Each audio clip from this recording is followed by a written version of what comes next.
Bitch, when I tell you I am flabbergasted, like my flabber is gasted. Exactly. Child, so tell me why I went and worked out after work. I was doing the right thing with my life. Then my little friend was like, come have a drink with me. I want to see your little pretty face. I'm like, I just come from the gym. So I went ahead and had a drink with him, child. So that's why I look like this. But I put my hair down and tried to, you know what I'm saying, throw on it, you know, make myself look a little decent. Bitch, so then on my way home, I was watching ATV2. Shout out to him. Make sure y'all subscribe. And he was talking about how Armon responded to Funky Dineva and Carlos King interview on Spaces and shit, and was tweeting some shit. And on Spaces, Armon said like he was gonna address it. So then I was like, okay, let me check Armon Instagram. And of course I check Armon Instagram. He finna go live. So I was like, okay, let me listen to this shit. So I fucked around and got me a shot. I was like, let me stop at a liquor store and give me a shot so I can listen to this shit. And y'all know I'm supposed to be in the bed. I'm supposed to be in the motherfucking bed. Exactly. So I'm gonna post this tonight, child, and then we'll talk about the rest. Cause I'm gonna go through this fast, bitch. So if you tipsy, make sure you subscribe, make sure you like my video. If you tipsy right now, girl, I'm sorry I'm even talking to you about this shit tonight, but it's fresh on my mind. And I'm not gonna cloud my day with this negativity tomorrow. But bitch, when I tell you Armon responded to what Funky Dineva had to say about TeaGIF and shit, and initially I was thinking, I hope Armon don't crash out, because all you gonna do is perpetuate the same shit that Funky said about you being immature and, you know, off the cuff and ruin relationships and all of that other shit. But after listening to that live, if y'all ain't catch the live tonight, I'm finna tell y'all real quick what the fuck had happened, and then I'm gonna tell y'all what the fuck I think about some shit. Make sure y'all subscribe, make sure y'all like, and I'm a little tipsy, bitch. So if I say, don't start with me tonight. It's already enough drama in the YouTube streets. And girl, this is my biggest fear, seriously, being a YouTuber, because I never want to get this. I never want to have this type of animosity. I be telling y'all all the time, my anxiety is already too bad. It's giving Janet Jackson, Shaka Khan, y'all, whatever. But I never want to have this, because I fear that one day I may have to read the dog shit out of somebody and my anxiety is going to be on 1,000. Because towards the end of the live, Armon started crying, child, or he was about to cry. You know, it was right there. And he was so angry. Like, he was so fucking angry. And I felt bad for him. Like, initially, I'm not even going to lie, I was just like, which I knew Armon wasn't going to let it slide. He just not a let it slide type of motherfucker. And he a fucking Gemini. I'm a Scorpio and we never let shit slide. But I feel like outside of Scorpios, Geminis are one of the most not go let shit slide group of people I ever met in my motherfucking life. And I got a lot of cousins that are Geminis, and even an uncle, and he told somebody at the barbecue that he'll chip your motherfucking brain with an ice pick. Gemini is crazy. Gemini is crazy. One of my ex-boyfriends is a Gemini, and he was like, I'm trying to keep the devil off my shoulder. I ain't never heard no shit like that, girl. So anyway, Gemini is crazy. Shout out to my Geminis, bitch. Make sure you subscribe. Let me run through all of this shit that Armon had to say real quick so I can take my motherfucking ass home. I'm finna eat me some toasted ravioli from Olive Garden, girl. But anyway. So, first of all, he was talking about how with the roast. And remember when Funky Dineva said they put a battery in his back? I've been saying since day one, I don't think nobody put no battery in Armon back. And Armon said that. Did nobody put no battery in his motherfucking back? I told y'all. And you know what? Shout out to James Caldwell. If y'all don't follow James Caldwell or Spill It Boy TV, he's a Instagram, he's a YouTube GOAT. He's a veteran. He's funny. I love Spill It Boy. I love James Caldwell channel or whatever. He said that, or he said this, that when they first started, when the show first fucked up, Spill It Boy, James Caldwell, he told us that this day was gonna come, and Armon was gonna spill all the tea about what really happened. He was like, when Armon get pissed off, Armon gonna tell us everything that fucking happened. And bitch, today was the motherfucking day. Today was the motherfucking day. Anyway, so he, at the beginning of the video, he watched the video because he said he hadn't watched the video. He had just watched the clips, and when he was commenting on Spaces, it was based off of the clips. So at the beginning of his live, he started watching the video. He watched the interview of Funky Dineva and Carlos King, and then he was stopping and commenting or whatever. So when he was talking about mentoring them or whatever, he's like, these bitches be making backhanded comments. Nobody mentored me. Funky never reached out to me. He said he reached out to Funky because he was talking to Al. So Armon ended up reaching out to Funky. And he basically, at the beginning, he put out some disclaimers. He was like, I don't need no bitch mentoring me. I don't need your help. I don't need your opportunity. He said, other content creators, so y'all content creators that be kissing Armon ass, he said, bitch, I don't want to be friends with you. I'm not gonna fucking mentor you. Shout out to the gay boys. He said, especially not y'all gay motherfucking ass. He's not fucking with you hoes like that. I was like, damn, Armon. Damn. But after he tells his story, I feel where you're coming from, because I don't know if I told y'all, but YouTube is very cliquey. I use YouTube just as an outlet so I can come and talk shit to y'all. You know what I'm saying? Y'all make me laugh in my comments. Thank you for subscribing. Thank y'all for brightening up my day like I brighten up y'all day. So I use this shit just as a, it's very, very cliquey. It's very fucking cliquey. A lot of YouTubers, and it hurt my little feelings too, because a lot of the YouTubers that I've been supporting for years and been watching, commenting, giving them money, super chats or whatever, they don't fuck with me. They don't fuck with me. They don't comment back. Once I started my channel, they don't comment back. They don't say nothing. They really, you know, like, avoid me at all costs. And it's just like, dude, like, it's a, you know what I'm saying? I don't know. But YouTube is very cliquey like that. That's why I don't fuck around. I don't fuck around. I don't fuck around with the fuck arounds.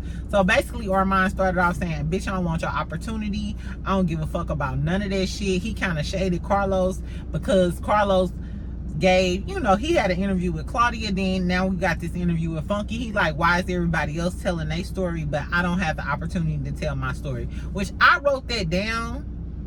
I just didn't speak on it because I didn't want to speak on it too much or whatever earlier or whatever. But I do think that Carlos King, in all fairness, if you're gonna interview all these other people and they talking about Armon in this roast, then you should interview Armon too. You know what I'm saying? And tell his side of the story. So I was kind of feeling him or whatever. He was like, bitch, I don't need you bitches' help. Al was jealous of me, and we'll talk about that later. He don't need no mentors or no mentees. He was basically like, y'all always talking about I'm burning bridges. He was like, but today is the day, ho, I'm burning all the bridges. This motherfucker said I'm burning all the bridges. And whatever you might say from Armon, I think why people resonate with Armon on some level is because he give realness. We got those days, bitch. I'll burn all this shit down and I'll smack all of y'all hoes. Stop fucking playing with me. Stop fucking playing with me. So I feel like people fuck with him because we all had those days where y'all keep fucking playing with me, and bitch, I'll set that Honda Accord on fire. Exactly. Fuck sugar in your tank, hoe. I'll put some fucking some lighter fluid on your shit. Anyway, so he was going through the interview or whatever. Funky was talking about why he ain't want to work there. It's a toxic environment. And Armon was like, it was a toxic environment. Funky ain't lying about none of that shit. But one of his biggest points was like, if you can do all that, if you can leave because it's a toxic environment, if you can give up $250,000, and we'll talk about that later, then why can't I do that? And he was really hung up on Funky calling him childish and, you know, unprofessional and immature. That was his like big thing or whatever, which I think Armon didn't catch the point where Funky was giving you your flowers. He was saying you are immature, not as in totality, but for the roast you were being immature. But Armon did have a point, because when Funky left the show, was it immature for you to set your show at the same time as TeaGIF? And remember on Funky first show after TGIF, he had his wig on and he was clowning, he was acting a fool. I lived for it. I was tuned in, Funky, exactly. But it was some childish ass shit, you know what I'm saying? So on one hand, how you gonna call Armon childish when you do some childish shit too when you get mad? Because for that first week, remember, Funky was going live at the same time that TGIF was going live. So, I don't know. Points were made. Points were fucking made, child. It's crazy. Because I like Funky and Armon.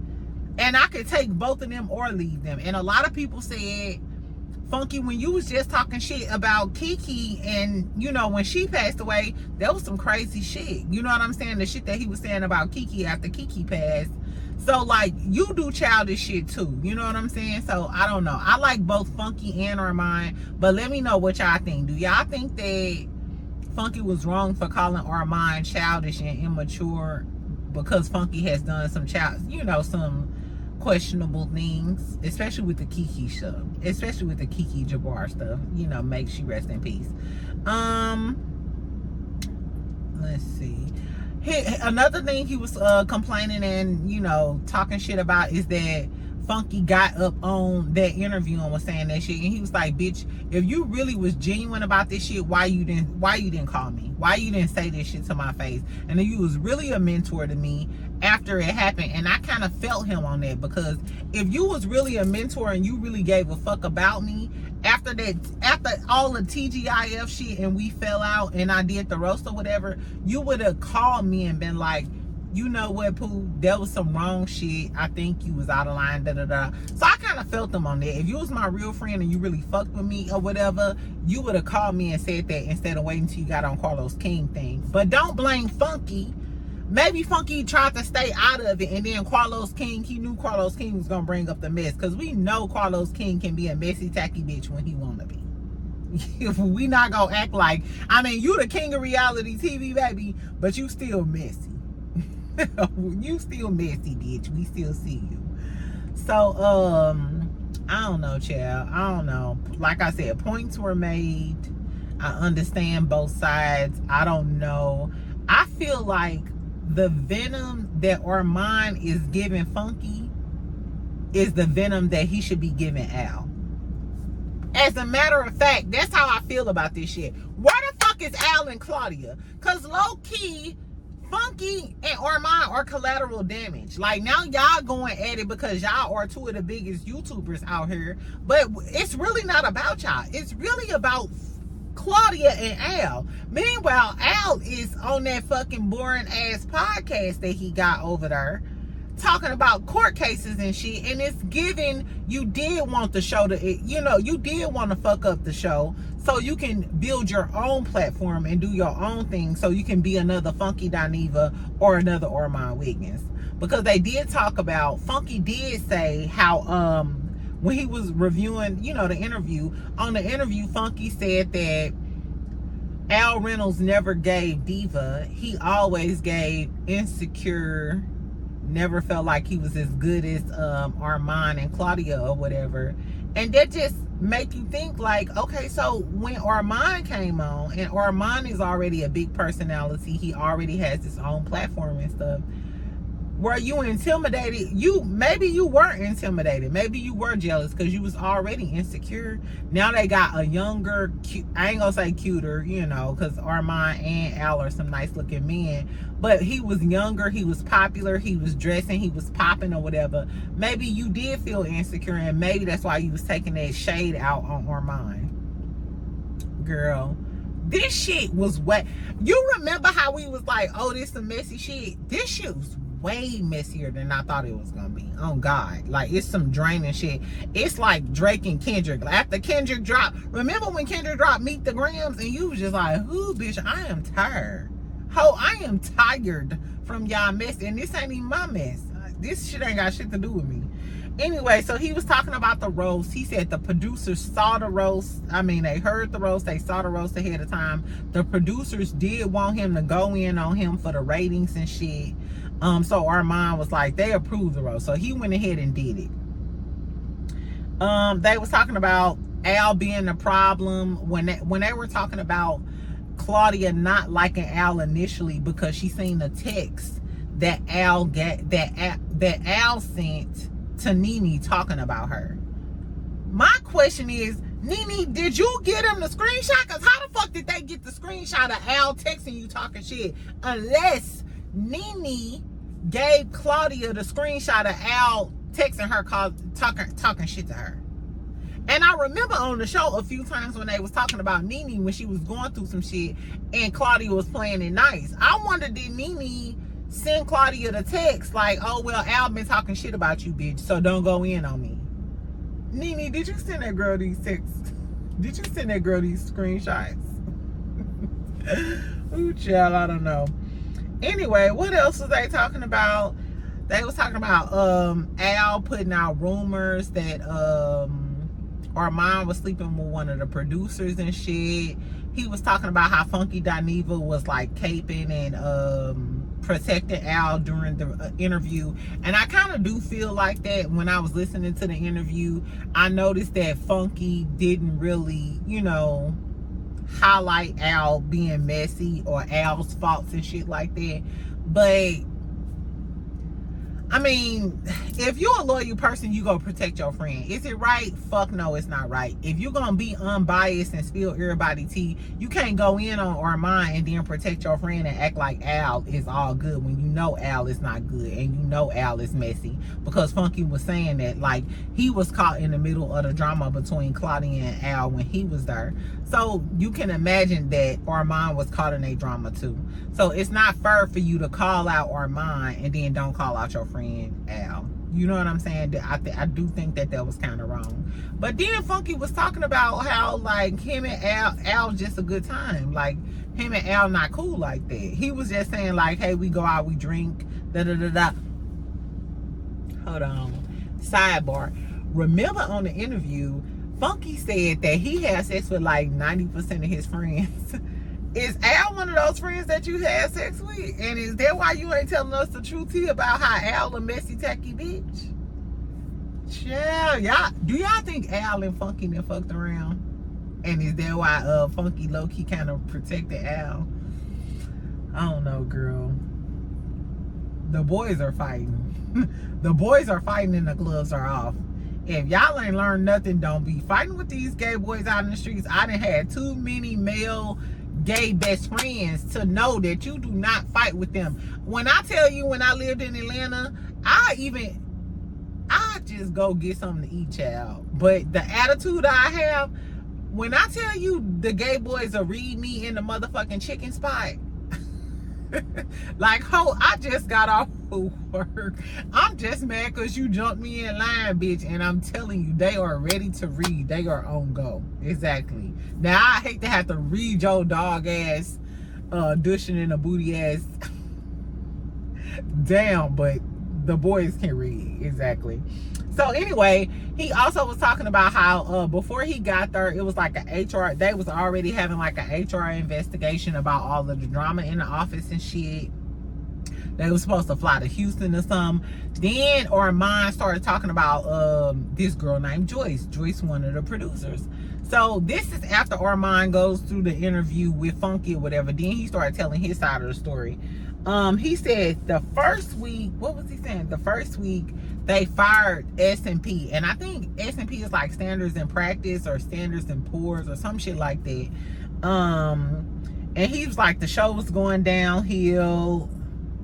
And he felt like Armon was scared that they brought in a new, younger, outspoken gay to replace him. But Funky said that he was for Armon getting hired. He said that they chose T.S. Madison first, but T.S. Madison didn't take the job because her schedule wouldn't permit her committing to everything. But Funky gave the impression that he was for Armon being hired or whatever.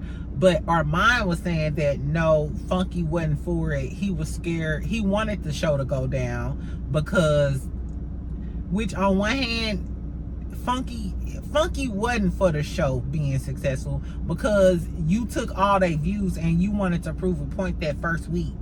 That first week when he was going live at the same time that TeaGIF was, he was there to prove a point. Bitch, y'all didn't pay me, so let me take all of y'all motherfucking viewers and show y'all who the real bitch is. But then after that, he changed it or whatever. After, you know what I'm saying, he made nice with them. And he only had nice things to say about Armon. So I don't know. Do y'all think that Armon was overreacting about that? Do y'all think that Armon was overreacting about that? Because I feel like initially Funky wasn't about that life and he wasn't supportive, but after that I feel like he was. So anyway, I'm finna go get my food. It's getting dark outside and everything. I'm finna tell y'all what Armon had to say, because it was like explosive towards the end. Like I told y'all, he was cursing them out, calling them dirty bitches, hoes, everything under the motherfucking sun. You could tell he was very emotional and in his feelings. But after I tell y'all what Armon said, I feel you, bitch. I would have cursed these hoes out anyway. He said he didn't want to do it at first. He didn't want to do the show at first. His mama was telling him to do it, and I'm assuming like let me turn this light on. I'm assuming like for this might be too light, for the exposure and shit. That he said that he didn't get paid $250,000. Let me turn this off because I'm scared it's gonna be too light. He said he didn't get paid $250,000. Bitch, when I tell you this motherfucker said that he got paid $70,000. Now, for a regular person, for $70,000 for an hour a day, bitch, I'm nervous. What you say you wanna, what? Who suck a dick in the alley? No, but for $70,000, I'm talking shit for an hour, you know, a day. But a lot of these bigger YouTubers, they make a lot of money or whatever. So Armon was saying, like, I make that same amount of money and I'm making a fraction of the amount of money that everybody else making. Hold on, y'all.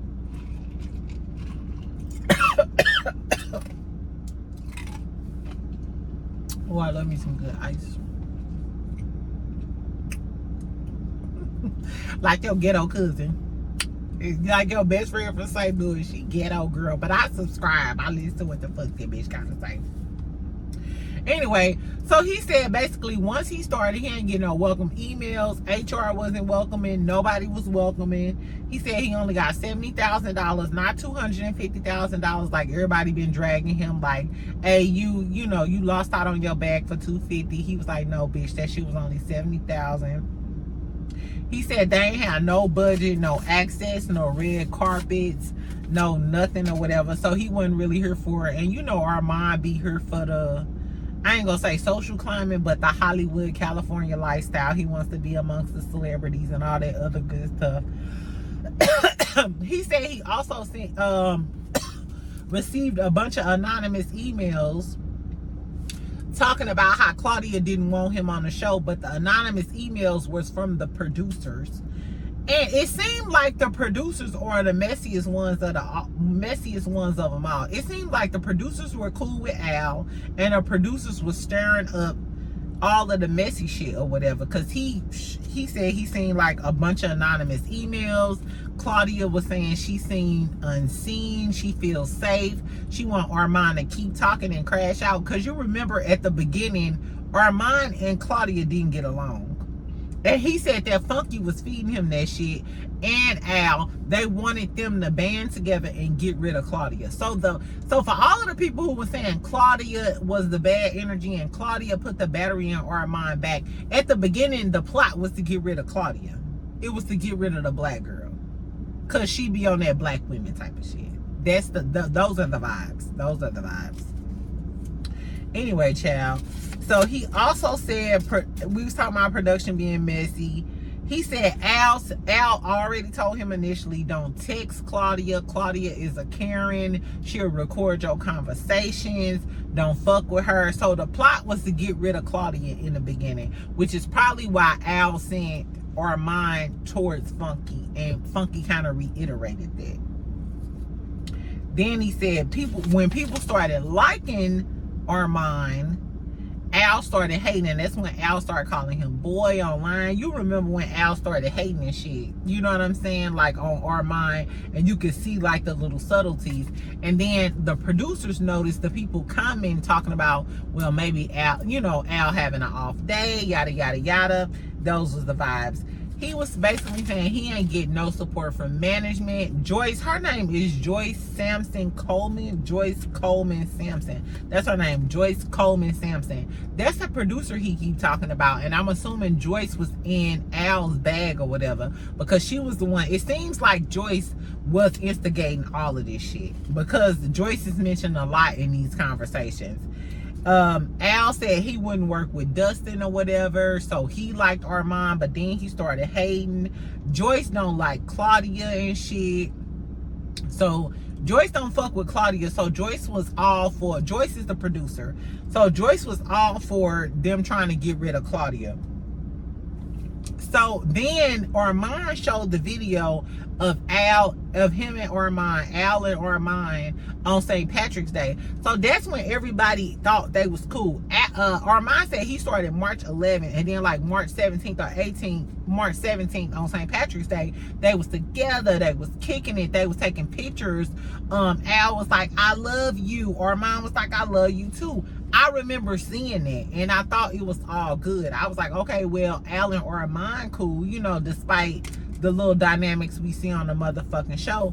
Tell me why. So he showed the text messages. Like, so this ain't alleged. He showed the text message. He showed the text messages. That same day, Al was texting Claudia and was like, I got some ideas. Let's talk about it. Claudia was like, okay, boo, I'm doing a documentary. We can talk about that later.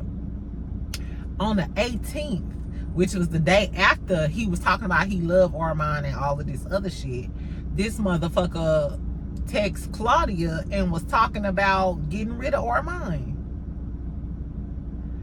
So and he was like, that's like a week or two after he started. He said he started on March 11th. So on March 17th and 18th during St. Patrick's Day, like a week later, Al was talking about getting rid of Armon. Not a day after you was in my face drinking and shit and taking pictures and shit talking about you love me, bitch. And then initially you was trying to get me to get rid of Claudia. I don't know. Anyway, he was like, basically that next day Al was trying to get him fired.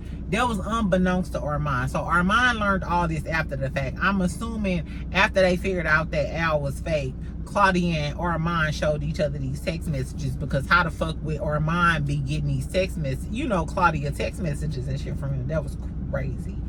Anyway, then they started talking about Claudia with Joyce or whatever. They saying that Claudia always dragged black women. She's always defending black women. Yada yada yada. We need to get rid of her. That's what Al was texting Armon.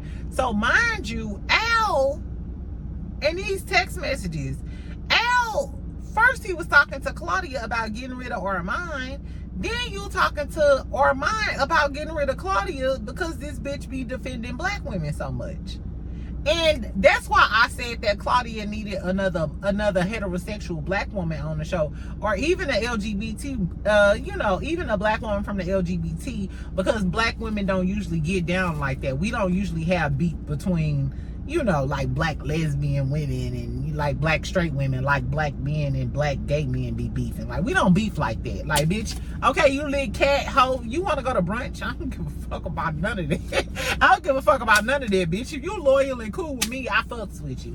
So anyway, they was talking about how he was still getting rid of her. He was basically showing the two-facedness and the snake shit that Al was doing, and that's crazy.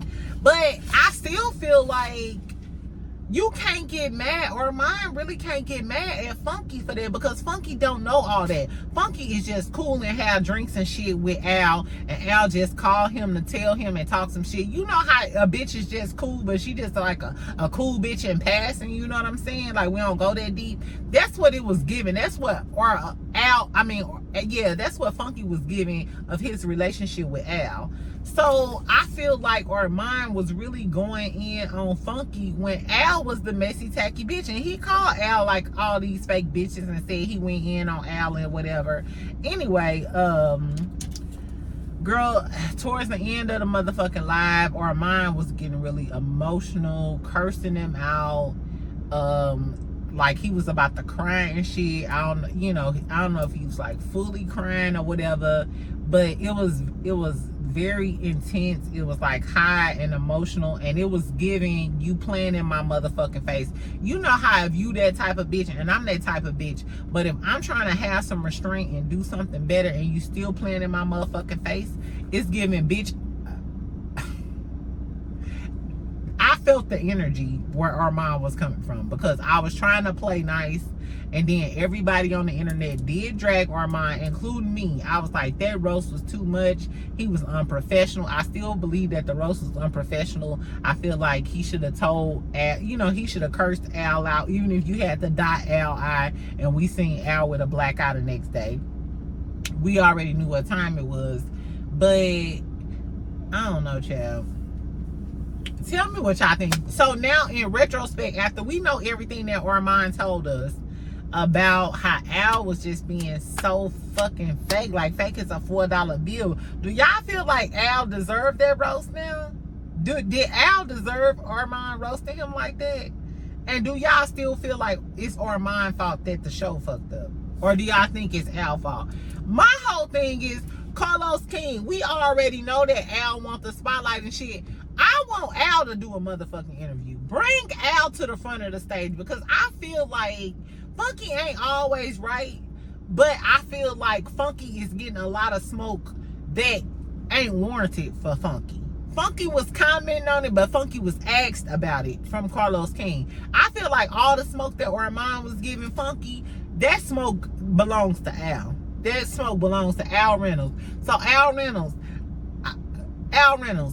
I don't want to see no another podcast about no court TV and all that shit, bitch. I need you to address this shit that's going on, because you beige niggas that lost your mind. And Drake, Nicki Minaj was just on Station Head dragging Drake and Lotto, which I ain't even finna talk about this bitch with her slurred comments and shit. We ain't even gonna talk about this bitch. Anyway, child girl, that's what the fuck happened. I'll give y'all an update, because I'm sure, because Funky went live tonight at his regular time, but I usually watch Funky in the morning when I get ready for work in the morning. You know what I'm saying? He like my morning news while I get ready for work. So tomorrow, bitch, you know we still in our relationship, Bugatti, exactly. So your best friend from St. Louis, bitch, I'm tired. I'm gonna take my motherfucking ass to sleep. We'll talk about the rest of what happened on my lunch break tomorrow when we meet up to talk about some other shit. I'm gonna see what's happening in Love and Marriage Huntsville, because these YouTube streets is too much. Show me some love in the comments, bitch, because I'm about to quit YouTube, and I'm new.